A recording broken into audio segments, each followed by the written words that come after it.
اهلا بكم ابطال سنه رابعه. النهارده هناخد الدرس الثاني في الوحده الاولى بعنوان المهن في بلدنا.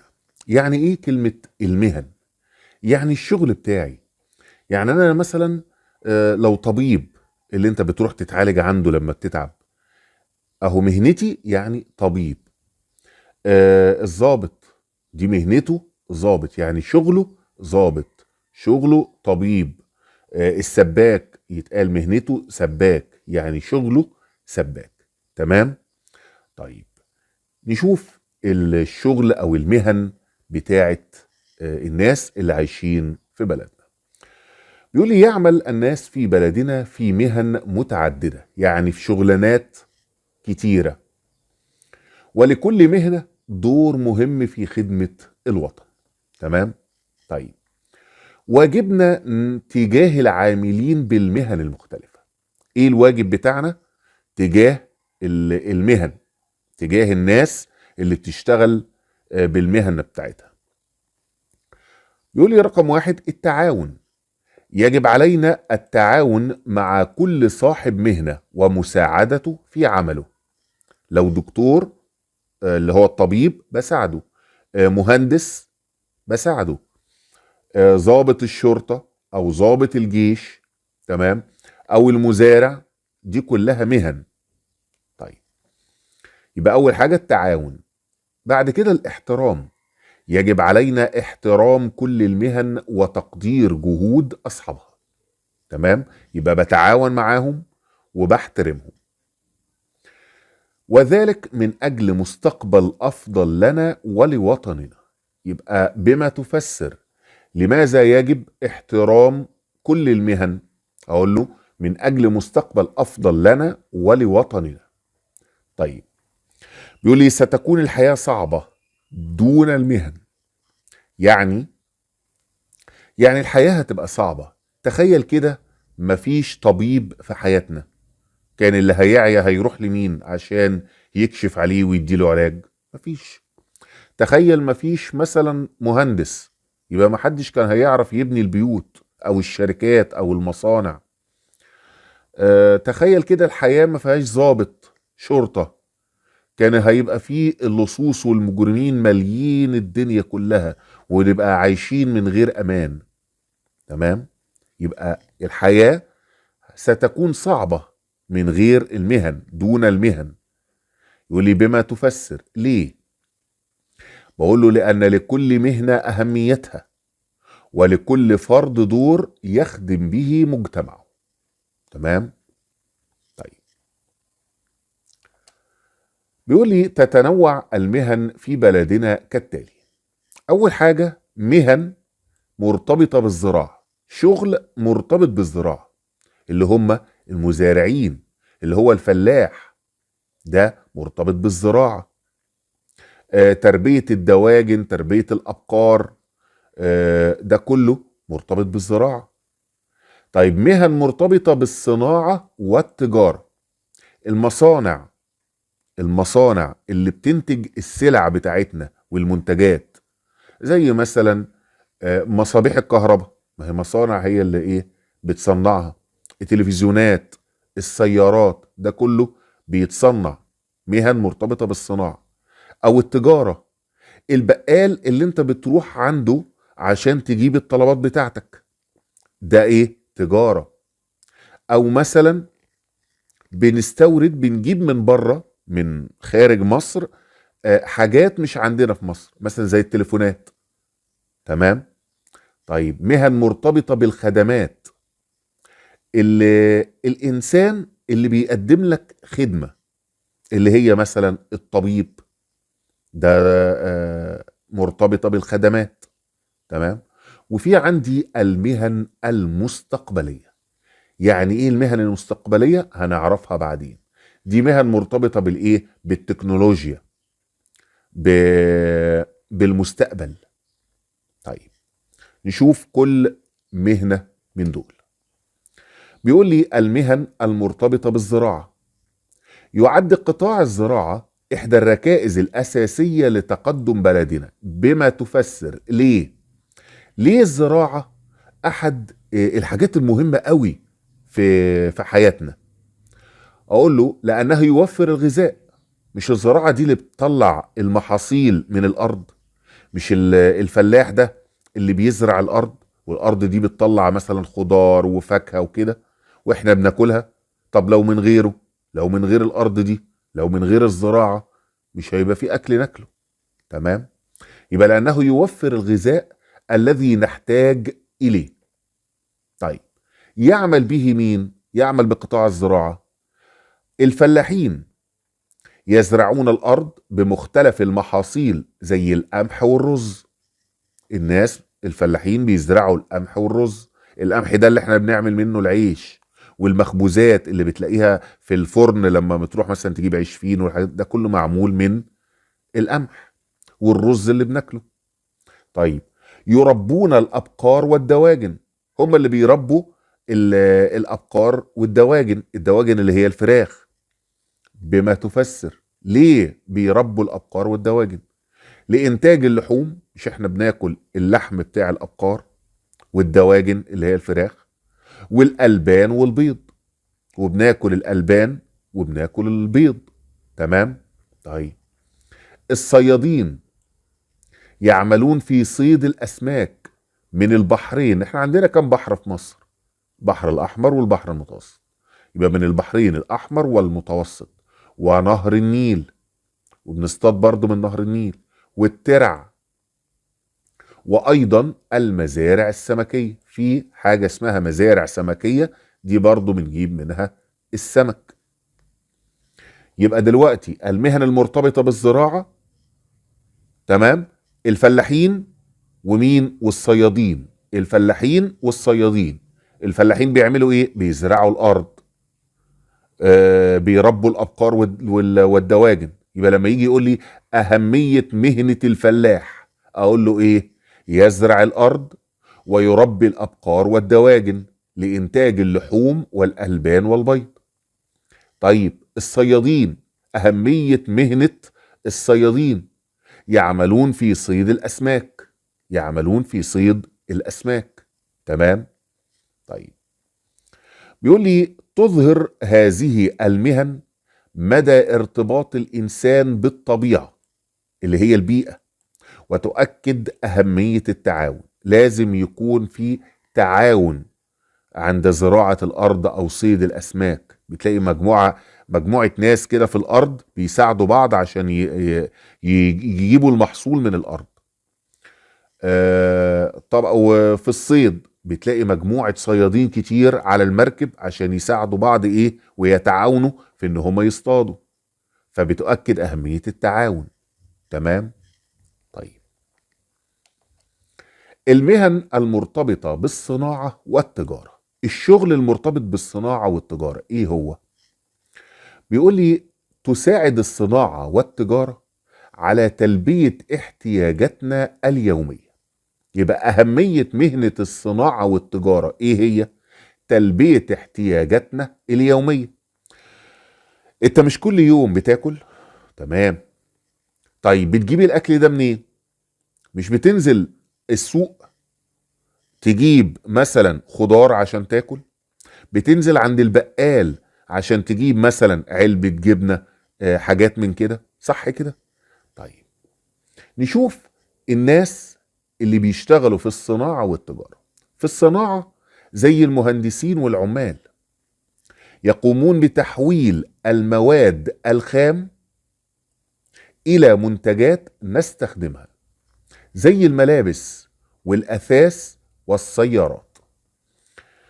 دلوقتي المصنع اللي بيعمل ملابس، اللي بيعمل القميص اللي احنا بنلبسه أو البنطلون، ده بيجيب حاجة اسمها المواد الخام اللي هي القماش.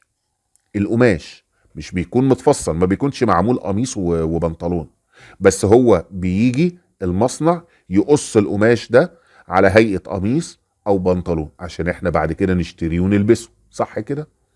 دي ايه؟ الصناعة. يبقى المهندسين والعمال يقومون بتحويل المواد الخام الى منتجات نستخدمها زي الملابس، زي الاثاث، الخشب، بيجيبوا الخشب ويروح عاملينه على هيئة كرسي او ترابيزة نقعد عليهم، صح كده؟ والسيارات بيجيبوا مثلا الحديد يعملوه عربية، تمام، عشان توصلنا. دي كلها ايه؟ صناعة. دي كلها صناعة، بحول المادة الخام الى منتجات. طيب، بعد كده التجار يعرضون المنتجات في الاسواق والمحلات. تمام، دول التجار، ده بقول عليه مهنته تاجر. اللي بيبيع في السوق او في البقالة ده اسمه تاجر.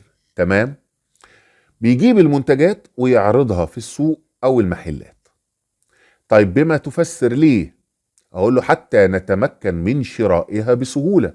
ما انا مش هروح المصنع اجيب من هناك علبة جبنة، لا، بجيبها من البقال، وهو بيجيبها من المصنع يحطها عنده في المحل، وانا اروح اشتريها منه بسهولة جنب البيت بتاعي. تمام. طيب، بيقول لي تتطلب هذه المهن التعاون بين الافراد والعمل المنظم. بما تفسر ليه؟ لتوفير السلع والخدمات التي نحتاج اليها. تمام. طيب، بعد كده بيقول لي المهن المرتبطة بالخدمات. المهن المرتبطة بالخدمات، قال لي الطبيب يعالج المرضى. الطبيب بيعالج المرضى. ضابط الجيش يدافع عن الوطن ويحميه. الشرطي يحافظ على الأمن. عامل النظافة ينظف الشوارع. السائق ينقل الأشخاص والبضائع. السواق بينقل، سواق التاكسي مثلا، مش احنا بنركب تاكسي يوصلنا لحتة تانية؟ او مثلا عربية شايلة بضائع ومنتجات بتنقلها من مكان لمكان. الميكانيكي إصلاح السيارات. السباك تركيب مواسير المياه وإصلاحها، هو اللي بيركب المواسير بتاعة المية.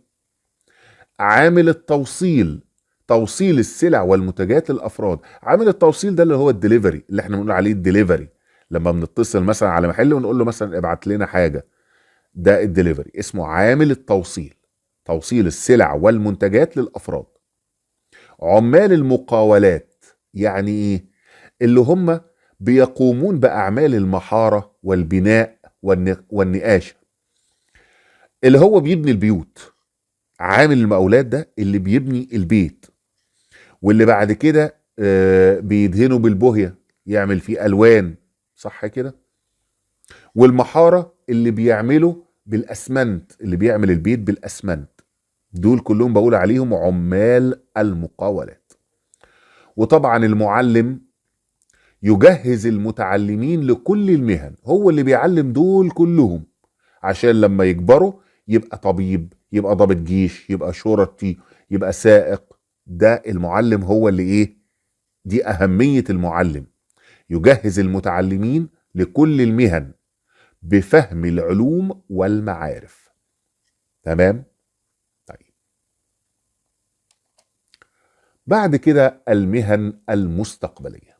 يعني ايه المهن المستقبلية؟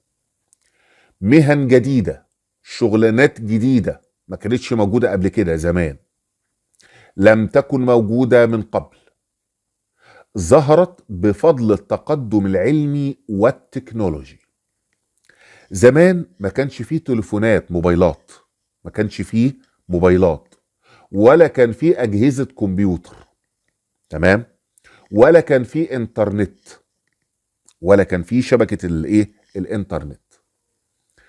فطبعا ما كانش فيه المهن اللي هنقول عليها دلوقتي. تمام. الحاجات دي ظهرت لما بقى ظهر الكمبيوتر، وظهرت شبكة الانترنت، وظهرت التليفونات، الموبايلات. تمام، ده كله ظهر بفضل الايه، التقدم العلمي والتكنولوجي. تمام. طيب، نشوف ايه هي المهن دي، ايه هي المهن المستقبلية دي. بيقول لي مهندس الطاقة المتجددة. مهندس الطاقة المتجددة يعمل على إنتاج الطاقة النظيفة للمحافظة على البيئة من التلوث. دلوقتي الطاقة اللي بنستخدمها في منها طاقة بتلوث البيئة. يعني مثلا زي العربيات بيطلع منها عادم سيارات، تمام، دخان كده بيطلع من العربية بيلوث البيئة ويخلينا نكح كده، تمام. في دلوقتي مهندسين الطاقة المتجددة بتحاول تعمل عربيات ما تطلعش الدخان ده. عربيات مثلا تشتغل بالكهرباء بدل ما تشتغل بالبنزين. البنزين ده جاي من ايه؟ من البترول، بيلوث البيئة. فمهندس الطاقة المتجددة ده بيحاول يعمل عربية تمشي بالكهرباء ما تطلعش دخان، ما تلوثش البيئة، تبقى اسمها طاقة ايه؟ طاقة نظيفة، تمام. يبقى مهندس الطاقة المتجددة يعمل على إنتاج الطاقة النظيفة للمحافظة على البيئة من التلوث.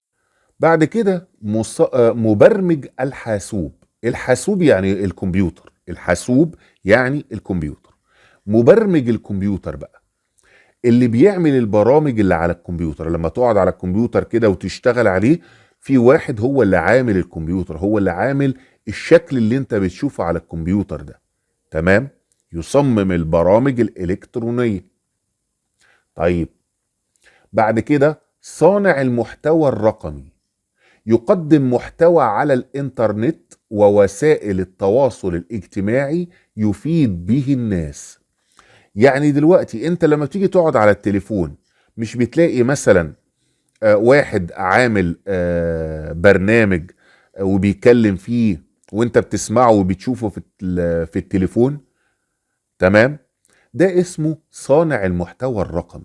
ده بيعمل محتوى على الانترنت ووسائل التواصل، وسائل التواصل الاجتماعي اللي هي الفيسبوك، تمام، التليجرام، الحاجات اللي هي البرامج اللي على الانترنت. ده صانع المحتوى الرقمي بيعملها، تمام. مثلا انا عايز درس الدراسات للصف الرابع الابتدائي، بيطلع فيديوهات بتتكلم على الموضوع ده. ده اسمه صانع محتوى. ده اسمه صانع محتوى، عمل فيديو بيتكلم على درس في الدراسات وانت بتشوفه. زي مثلا انا دلوقتي بعمل درس عن الدراسات، فانا يعتبر صانع محتوى رقمي، بعمل فيديو بفيد به الناس، تمام. طيب مصمم الالعاب يبتكر العابا الكترونيه جديده. انت لما بتقعد تلعب على الموبايل، اللعبه دي مين اللي عملها؟ مصمم الالعاب. الراجل ده ما كانش موجود زمان قبل الموبايلات وقبل الكمبيوتر، ما كانش فيه مصمم العاب، ما كانش فيه حاجه اسمها مصمم العاب، تمام. عندي مطور التطبيقات يصمم تطبيقات الهاتف. يعني ايه؟ يعني مثلا تلاقي في تليفون الكاميرا بتاعته اقوى من تليفون تاني، وفي مميزات عن تليفون تاني، تمام. واللي يقول لك مش عارف ايفون ايه وفي سامسونج ايه. ده كله اسمها تطبيقات الهاتف. اللي بيطورها هو مطور التطبيقات. يبقى مطور التطبيقات ده اللي بيصمم تطبيقات الهاتف، تمام.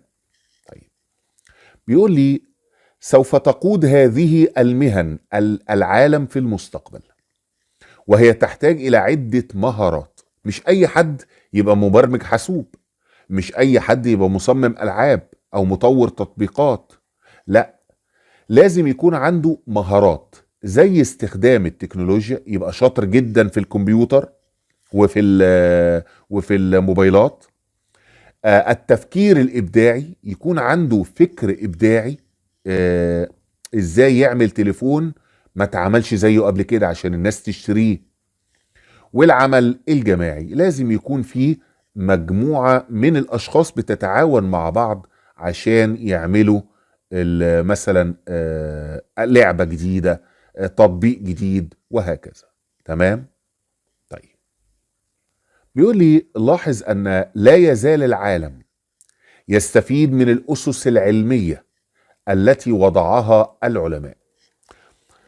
في علماء زمان، سواء العلماء دول عرب أو أوروبيين، كانوا بيعملوا اكتشافات كتيرة واللي جم بعدهم من العلماء استفادوا من اللي العلماء بتوع زمان دول عملوا.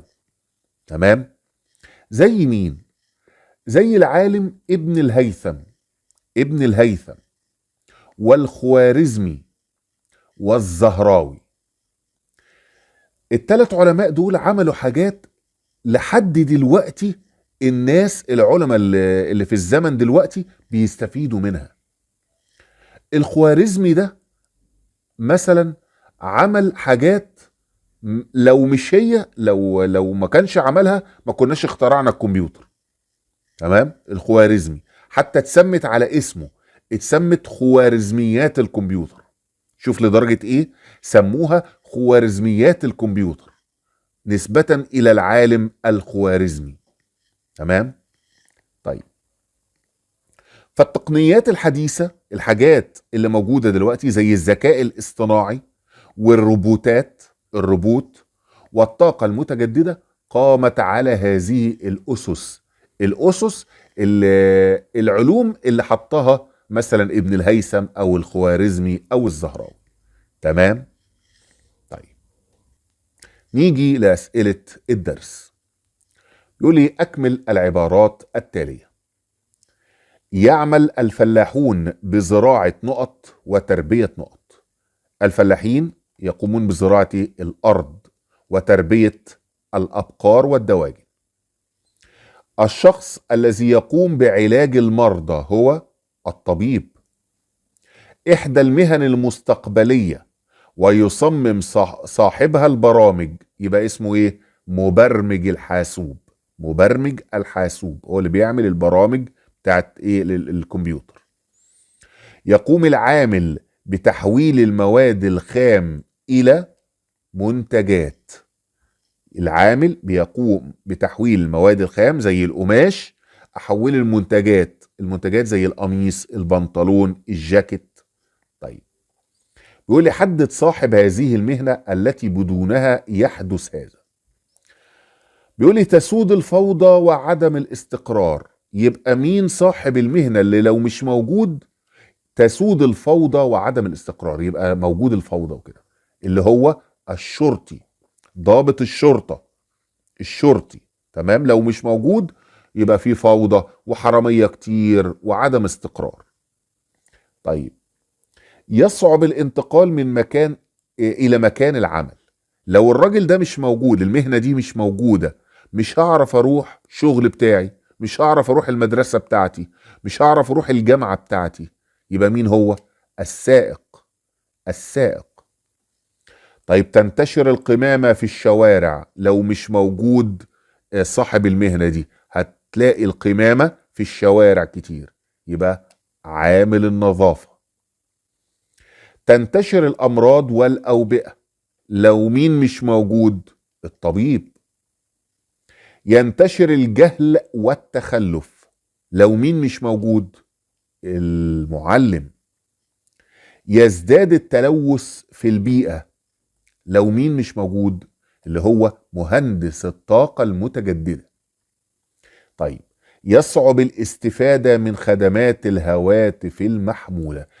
مش هنعرف نستفيد من الموبايل اللي معانا لو هو مش موجود، اللي هو مطور التطبيقات. طيب، ده علامة صح أو غلط. تحتاج مهن المستقبل إلى مهارة التكنولوجيا. طبعا صح. مهنة الطبيب والمعلم من المهن الخدمية. الطبيب والمعلم من المهن الخدمية. طبعا صح. الزراعة تعمل على ربط المنتج بالمستهلك. لا، غلط. اللي بيربط المنتج بالمستهلك هو ايه؟ التجارة. الراجل التاجر بيروح المصنع يجيب المنتج، يجيب مثلا علبة جبنة ويحطها عنده في المحل عشان انا اروح اشتريها، انا كمستهلك اروح ايه؟ اشتريها. طيب، يجب احترام اصحاب كل المهن. صح. بعد كده، بما تفسر ليه ظهور المهن المستقبلية. ليه ظهرت المهن المستقبلية؟ اقول له ظهرت بسبب التقدم العلمي والتكنولوجي. طيب بما تفسر ضرورة ممارسة الطلاب للمهارات الحديثة. ليه؟ ان انا لازم كطالب كتلميذ امارس المهارات الحديثة، يعني اتعلم البرمجة، اتعلم ازاي الكمبيوتر. اقول له لان هذه المهارات تؤهل لممارسة المهن المستقبلية التي ستقود العالم. يبقى لان هذه المهارات لما انت يبقى عارف في الكمبيوتر وكده والتكنولوجيا، هتخليك تعرف تبقى من المهن المستقبلية اللي هتبقى موجودة وستقود العالم. تمام؟ تبقى مبرمج حاسوب، تبقى مصمم ألعاب، تبقى مطور تطبيقات. تمام؟ طيب بما تفسر تساعدنا التجارة في حياتنا اليومية. التجارة اللي هي مثلا زي المحل أو السوق بتساعدنا في حياتنا اليومية. طبعا، لأن التجار يعرضون المنتجات في الأسواق والمحلات حتى نتمكن من شرائها بسهولة. تمام؟ طيب بيقول لي أهمية دور مهندس الطاقة المتجددة في حماية البيئة. أقول له لأنه يعمل على إنتاج الطاقة النظيفة للمحافظة على البيئة من إيه؟ من التلوث. بعد كده ما النتائج المترتبة على إيه اللي حصل بعد تحويل المواد الخام في المصانع إلى منتجات أو سلع. إيه اللي حصل لما حولنا مثلا القماش إلى إيه؟ إلى قمصان أو بناطيل أو كده. بيقول لي تلبية احتياجاتنا اليومية من المنتجات مثل الملابس والأثاث. تلبية احتياجاتنا اليومية من المنتجات مثل الملابس والأثاث. طيب النتائج المترتبة على تطور التكنولوجيا في حياتنا. لما التكنولوجيا اتطورت، لما بقى في كمبيوتر وفي انترنت وفي تليفونات حديثة دلوقتي، تليفونات ذكية، وفي تلفزيونات كمان ذكية دلوقتي. ايه اللي حصل؟ اقول له ظهور مهن جديدة لم تكن موجودة مثل مبرمج الحاسوب ومطور التطبيقات. طيب يقول لي أجب عما يلي. ما المقصود بالمهن المستقبلية؟ هي المهن التي ظهرت بفضل التقدم العلمي والتكنولوجي. هي المهن التي ظهرت بفضل التقدم العلمي والتكنولوجي. طيب قارن بين دور الطبيب ودور الشرطي في خدمة الناس. أقول له إيه هو دور الطبيب وإيه هو دور الشرطي؟ الطبيب يعالج المرضى والشرطي يحافظ على الأمن. طيب اكتب كلمة صواب أم خطأ. تتعدد المهن في مجتمعنا وجميعها تخدم الوطن. صح. تنتمي مهنة الفلاح إلى قطاع الصناعة. هو الفلاح بيصنع ولا بيزرع؟ لا، الفلاح بيزرع، يبقى الزراعة، يبقى دي غلط. تعد مهنة عامل التوصيل اللي هو الدليفري إحدى مهن قطاع الخدمات. صح. يساعدنا التجار في الحصول على المنتجات المختلفة. التجار زي مثلا اللي في السوق أو في المحلات، بجيب من عندهم المنتجات المختلفة. عنده الشيبسي وعنده الجبنة وعنده كل حاجة، يبقى صح. احترام المهن والعاملين بها يساهم في توفير مستقبل أفضل لوطننا. صح. تعد مهنة مبرمج الحاسوب إحدى المهن المستقبلية. صح. يعمل صانع المحتوى الرقمي في إنتاج الكتب والمجلات الورقية. لا طبعا غلط. صانع المحتوى الرقمي يعمل في إنتاج محتوى على الإنترنت أو وسائل التواصل الاجتماعي، مش بورقة وقلم، مش كتاب. لا، في حاجة اسمها محتوى رقمي. الرقمي يعني التليفونات، الموبايلات أو الكمبيوتر، الحاجات اللي على الإنترنت مش محتاجة ورقة أو قلم. تمام؟ طيب يعمل الصياد في تربية الدواجن والأبقار. لا طبعا غلط. في صيد الأسماك. يقوم مصمم الألعاب الإلكترونية بإنتاج الطاقة المتجددة. لا طبعا غلط. ده مهندس الطاقة المتجددة، هو اللي بيعمل في إنتاج الطاقة المتجددة، مهندس. طيب ينقل عامل النظافة الأشخاص والبضائع إلى الأماكن المختلفة. هو عامل النظافة هو اللي بيوصلنا بالتاكسي مثلا في حتة؟ لا، ده السائق. تبقى غلط. تعتمد الصناعة على تحويل المواد الخام إلى منتجات. صح. يعمل مهندس الطاقة المتجددة على إنتاج طاقة ملوثة للبيئة. هو بيلوث البيئة؟ لا طبعا غلط. إنتاج طاقة نظيفة تحافظ على البيئة. تشمل أعمال المقاولات، المحارة والنقاش. صح. أدى التقدم العلمي والتكنولوجي إلى ظهور المهن الزراعية. لما أنا عملت تليفونات حديثة وكمبيوتر، هو أنا كده بقيت فلاح مثلا بزرع الأرض؟ لا طبعا غلط. ظهور المهن المستقبلية. تظهر مهن قطاع الخدمات مدى ارتباط الإنسان بالطبيعة. يعني الطبيب أو الشرطي أو ضابط الجيش أو عامل التوصيل مرتبط بالطبيعة؟ لا، اللي مرتبط بالطبيعة ده المهن الزراعية. المهن الزراعية تبقى مع الإجابة خطأ. العلم والإبداع هما طريق التقدم وبناء المستقبل. صح. يعد العمل الجماعي إحدى المهارات التي تحتاجها المهن المستقبلية. صح. اقتصرت إسهامات الخوارزمي على العلوم القديمة. يعني الخوارزمي اللي هو العالم الخوارزمي إسهاماته كانت زمان بس؟ لا، ده دلوقتي لحد دلوقتي بنستفيد منها. يبقى خطأ. يدافع ضابط الجيش عن الوطن ويحميه. صح. بعد كده بيقول لي اختر الإجابة الصحيحة من بين القوسين. أي من الأنشطة التالية يرتبط بقطاع الزراعة؟ الزراعة. تصميم الألعاب؟ لا طبعا غلط. علاج المرضى؟ غلط. تربية الدواجن؟ هي تربية الدواجن. أي مما يلي يعد من المهن الخدمية؟ عامل التوصيل؟ هو عامل التوصيل. طب نشوف الباقي. الفلاح؟ لا، ده مهن زراعية. مربي الدواجن؟ هو برضو مهن زراعية. المهندس؟ مهن صناعية.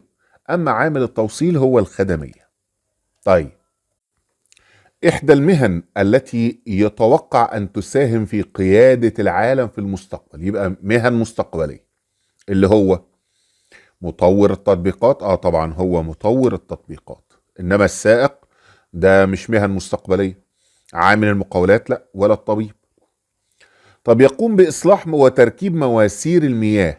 الطبيب، الميكانيكي، السائق، السباك. طبعا السباك. المهنة التي تحتاج إجادة مهارات استخدام التكنولوجيا. التكنولوجيا. الصياد؟ لا طبعا. مبرمج الحاسوب؟ هو مبرمج الحاسوب. بفضل التقدم العلمي ظهرت عدة مهن، منها مصمم الألعاب. هو مصمم الألعاب بسبب التقدم العلمي. يعمل مهندسو إنتاج السيارات. في المهن إنتاج السيارات إيه؟ خدمية، صناعية. صناعية، صناعة السيارات. تحتاج مهنة مطور التطبيقات إلى مهارة تسويق المنتجات، صيد الأسماك، التفكير الإبداعي. هو التفكير الإبداعي. غياب جميع المهن في المجتمع يؤدي إلى سهولة الحياة، تقدم الوطن، زيادة العمل، ولا صعوبة الحياة؟ هي صعوبة الحياة. لو مفيش مهن هتبقى الحياة صعبة. طيب، بما تفسر أهمية مهنة الفلاح في حياتنا؟ أقول له يزرع الأرض ويوفر الغذاء الذي نحتاج إليه، ويربي الأبقار والدواجن لإنتاج اللحوم والألبان والبيض. أهمية مهنة عامل النظافة؟ ينظف الشوارع. أهمية العلم والإبداع؟ أقول له هما طريق التقدم وبناء المستقبل. أهمية مهنة ضابط الجيش؟ يدافع عن الوطن ويحميه. أهمية مهنة المعلم؟ يجهز المعلم المتعلمين لكل المهن بفهم العلوم والمعارف. أهمية مهنة صانع المحتوى الرقمي، أقول له يقدم محتوى على الإنترنت ووسائل التواصل الاجتماعي يفيد به الناس. أهمية العمل المنظم والتعاون بين الأفراد في قطاع الصناعة والتجارة، أقول له توفير السلع والخدمات التي نحتاج إليه. أهمية شراء المنتج المصري، المنتج المصري أهمية شراؤه لإيه؟ أقول له تشجيع الصناعة في بلدنا. إحنا لما بنصنع حاجة في مصر بنشجع الصناعة في مصر، غير إن أنا لما أروح أشتريها من بره. يعني أنا لو عرفت أصنع موبايل هنا في مصر يكون زيه زي اللي بره، يبقى اشتري المصري. تمام؟ ده عشان أشجع الصناعة في إيه؟ في بلدنا. طيب، ما العلاقة بين العلم والمهن المستقبلية؟ العلم عمل ايه، او العلاقة بينه وبين المهن المستقبلية؟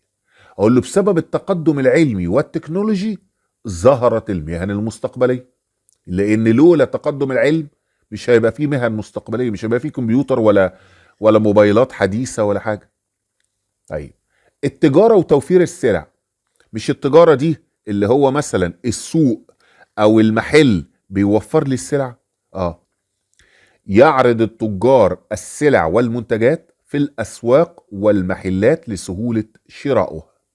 طيب، صانع المحتوى الرقمي ووسائل التواصل الاجتماعي، ايه العلاقة ما بينهم؟ يستخدم صانع المحتوى الرقمي وسائل التواصل الاجتماعي ليقدم من خلالها محتوى يفيد الناس.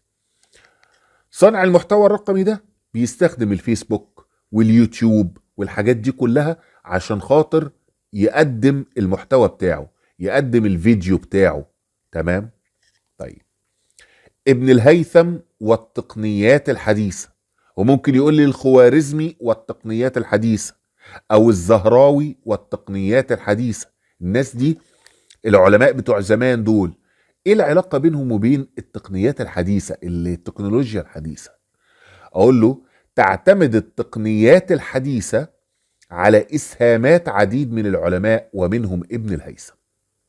تعتمد التقنيات الحديثة على اسهامات عديدة من العلماء ومنهم ابن الهيثم. بكده نكون خلصنا الدرس الثاني في الوحدة الأولى. تمنياتي بالنجاح والتوفيق، مستر أحمد الباشا.